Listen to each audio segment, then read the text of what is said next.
Good morning, all. CamelbackTrading.org coming to you this Tuesday morning, April 2nd. Looking at Window Trader's market profile of the ES and the NQ. So we went out with a double distribution day yesterday. We spent the entire overnight in the lower distribution, not far below where our 10 wide point of control was. Got 20 wide. And now here we go again, pre-market, pushing lower, right? Very similar to yesterday, overnight and pre-market. The danger, though, with this one is we're getting closer and closer to last week's low. If we take that out, we'll be in balance in the ES.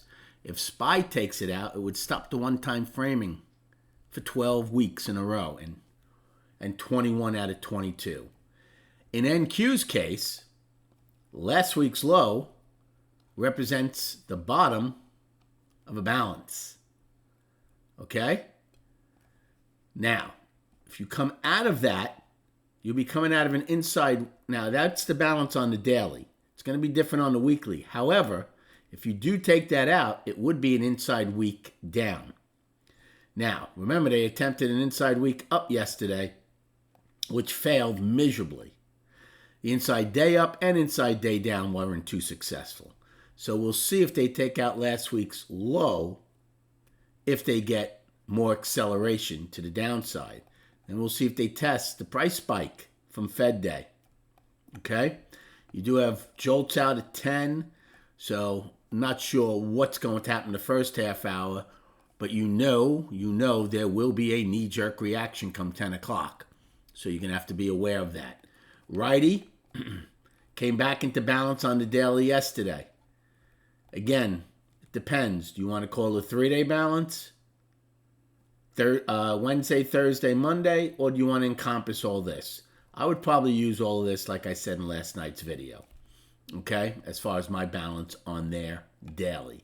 Again, we all had very, very wide overnight point of controls only to get away from them. Look at NQs right on yesterday's regular trading hours point of control. So game plan for this morning. Now, again, I can give you a game plan for 9:30, but 10 o'clock, a lot of that's going to change. Okay? Depending on what kind of knee-jerk reaction these algos get. Right now, we're looking to possibly gap lower with lower value. Downside gaps this year, believe it or not, have held 50% of the time, 6 out of 12. So early on, a nice percentage. Last year, they were 10 out of 41. So just under 25%. If we get the overnight low right away, if we don't front run it, well, once again, I'll be looking for shorts, whether it's against the gap, whether it's against the gap fill. I would definitely be looking for shorts. That game would change if value starts getting pulled from lower to overlapping lower or even unchanged. Other than that, I would still be looking for shorts. I would want to see what happens at last week's low. Now, that's something that the bulls should defend pretty fiercely, right? Because they're up on the weekly. So last week's low will be important in ES. It would be important in NQ because even though it's not the balance low on the weekly, it certainly would be an inside week down. So that would be something they want to defend.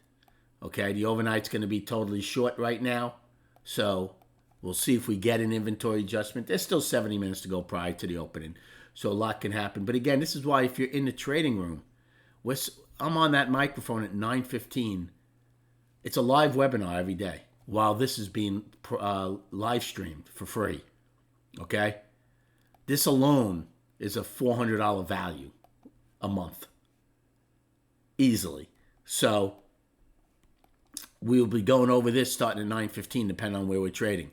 What we're looking at, I always give both sides of the picture, where I'd be looking for a long, where I'd be looking for a short. There's never just one side, right? You have to have a two-sided market, no matter what the market's doing. And that's what we talk about starting at 9:15 a.m. And then chart-wise, so let's look at, I'm going to show you NQ also. So again, very, very important weekly low last week, right? We're $2 above it right now.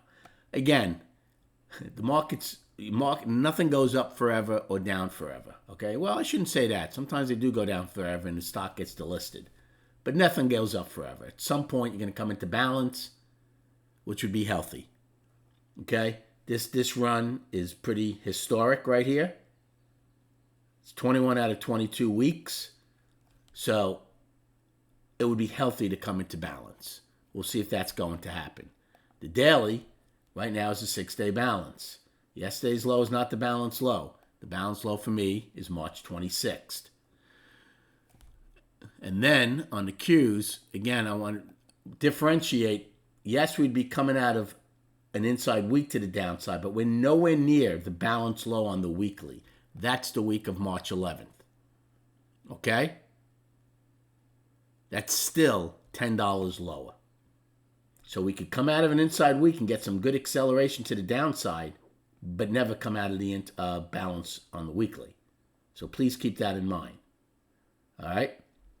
So you could come out of an inside week to the downside this morning, and then we'll see how much they take to get down to the possible balance low on the weekly. The daily, a little bit of a different story, okay? They're in balance, but if they take out March 27th's low, the daily would then be down, and you'd also be below the 20 and possibly starting to test the 50-day moving average. Thank you for liking and subscribing to this channel. Good luck trading today, and we'll recap at 4 p.m.